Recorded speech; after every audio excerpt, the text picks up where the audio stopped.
Assalamualaikum warahmatullahi wabarakatuh. Innal hamdalillah, salatan wa salaman ala Rasulillah. Asyhadu an la ilaha illallah wahdahu la syarikalah wa asyhadu anna Muhammadan abduhu wa rasuluhu la nabiyya ba'dah. Allahumma salli ala sayyidina Muhammad wa ala alihi wa ashabihi wa mawalah. Amma ba'du fa ya ibadallah ittaqullaha wasari'u ila maghfiratin min rabbikum wa jannah. Wa qala Allah ta'ala fil Qur'anil Karim, na'udzu billahi minasy syaithanir rajim. Bismillahirrahmanirrahim. Duribat 'alaihimudz dhillatu aynama sukifu illa bihablim minallah wa hablim minan nas. Shadaqallahul azim. Hadirin sidang jamaah Jumat rahimakumullah. Kita bersyukur kepada Allah Subhanahu wa taala pada siang hari ini masih diberikan umur yang panjang, kesehatan dan keberkahan kehidupan hingga dapat kita berkumpul memenuhi panggilan azan, melaksanakan salat Jumat di hadapan Allah Subhanahu wa taala. Mudah-mudahan segala aktivitas kehidupan kita ini saudaraku senantiasa bernilai ibadah di hadapan Allah Subhanahu wa taala. Amin ya rabbal alamin. Kita berkirim salawat dan salam buat yang mulia Nabi kita Nabi Muhammad sallallahu alaihi wasallam. Kita ucapkan kalimat Allahumma salli ala sayyidina Muhammad wa ala ali sayyidina Muhammad. Assalamu alayka ya Rasulullah, assalamu alayka ya Habiballah. Tamu Allah, khatib menghimbau, mengajak dan berwasiat kepada kita yang hadir, wa tazawwadu fa inna khairaz zadi taqwa. Mari kita persiapkan bekal diri kita. Sebaik-baiknya bekal untuk menghadap kepada Allah adalah berbekal dengan takwa. Jika takwa ini kita miliki, bahagia lahir batin, selamat dunia wal akhirah, insyaallah dapat kita raih. Hadirin yang mulia, Allah Subhanahu wa taala berfirman, wa'tasimu bihablillahi jami'an wa la tafarraqu. Dan berpegang teguhlah kalian semua dengan tali agama Allah. Setelahnya wala tafarraqu, jangan kalian tercerai-berai. Artinya saudaraku sedang jamaah Jumat rahimakumullah, Islam satu-satunya agama yang mengajarkan setelah menjaga agama, setelah menjaga ibadah, setelah menjaga ketaatan kepada Allah Subhanahu wa taala selaku Rabbus samawati wal ard, pemilik langit bumi beserta seluruh isinya, maka kewajiban setelahnya adalah wala tafarraqu, memperbaiki hubungan dengan manusia dengan cara jangan mudah terpecah belah, jangan mudah tercerai-berai.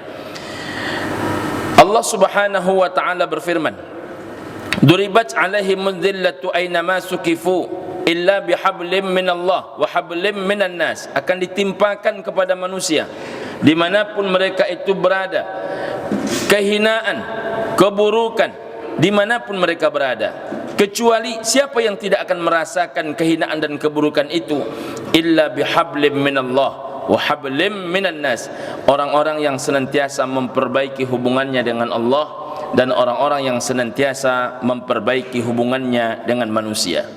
Di tengah-tengah kehidupan ini saudaraku, banyak orang-orang yang senantiasa memperbaiki hubungan dengan Allah. Salatnya semakin baik, berjamaahnya semakin rutin, puasa sunat Senin Kamisnya semakin terjaga, bangun tengah malamnya, qiyamul lailnya, salat tahajudnya semakin diperbaiki.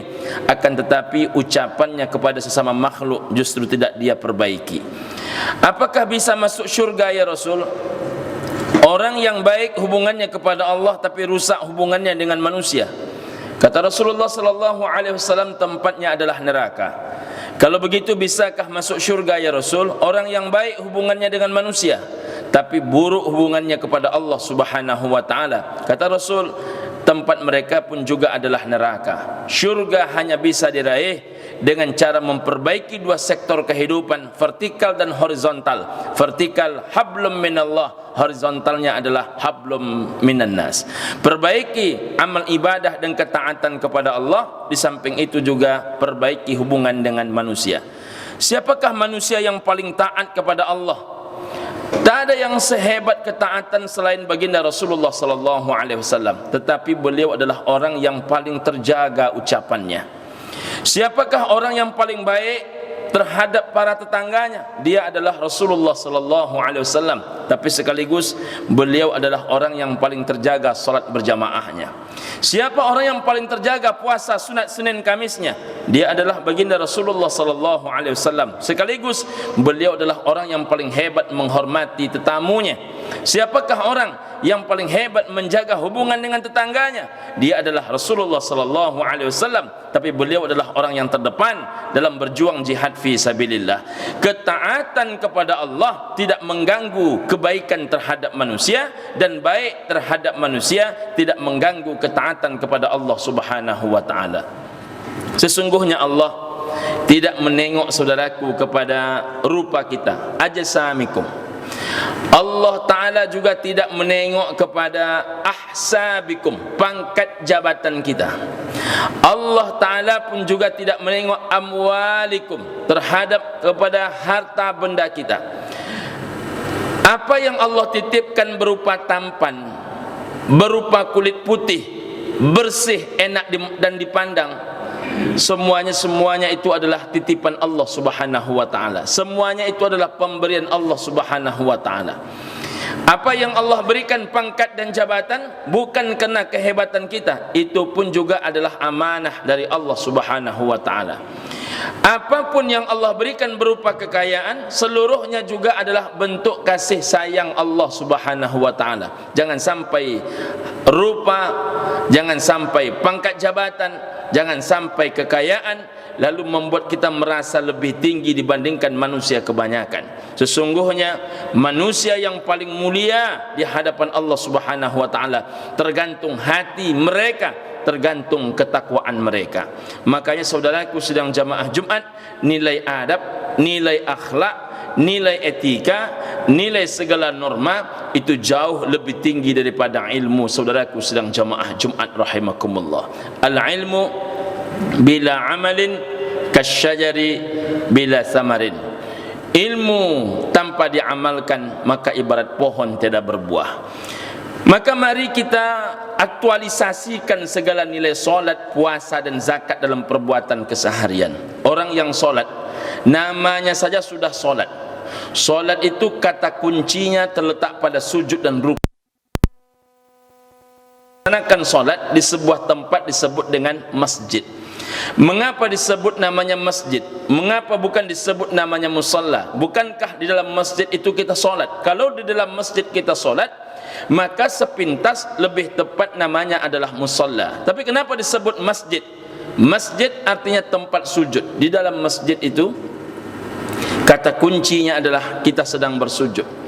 Orang yang datang ke masjid untuk bersujud, maka outputnya adalah saudaraku sedang jamaah Jumat rahimakumullah, ketika dia melaksanakan sujud, sejajar kakinya dengan kepalanya, sejajar keningnya dengan tumit kawan di depan dia, di kanan dia, di kiri dia, di belakang dia. Artinya orang yang senantiasa bersujud, senantiasa tawaduk kepada Allah Subhanahu wa taala.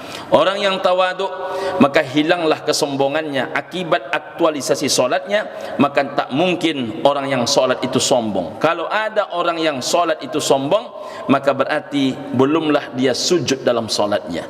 Saudaraku sedang jamaah Jumat rahimakumullah, ketika manusia menanggalkan kesombongan, maka disitulah sebetulnya dia akan pandai menghargai sesamanya. Ingat, sombong itu adalah pakaiannya Allah, keagungan itu adalah sarungnya Allah. Siapa yang merampasnya dariku, kata Allah Subhanahu wa taala, maka akan dilemparkan mereka semua ke dalam api neraka jahanam. Na'udzubillahi min dzalik. Maka saudaraku, mari kita pandang saudara bukan karena pangkatnya, mari kita pandang sahabat bukan karena kaya, mari kita pandang orang lain bukan karena rupa, mari kita pandang orang lain bukan karena strata, tapi pandanglah mereka seberapa nilai kebaikan yang ada pada diri mereka. Bersahabatlah dengan orang baik, karena seorang sahabat yang baik salah satu yang bisa menolong kita di padang mahsyarnya Allah Subhanahu wa taala. Fa'tabiru ya ulil absar la'allakum turhamun.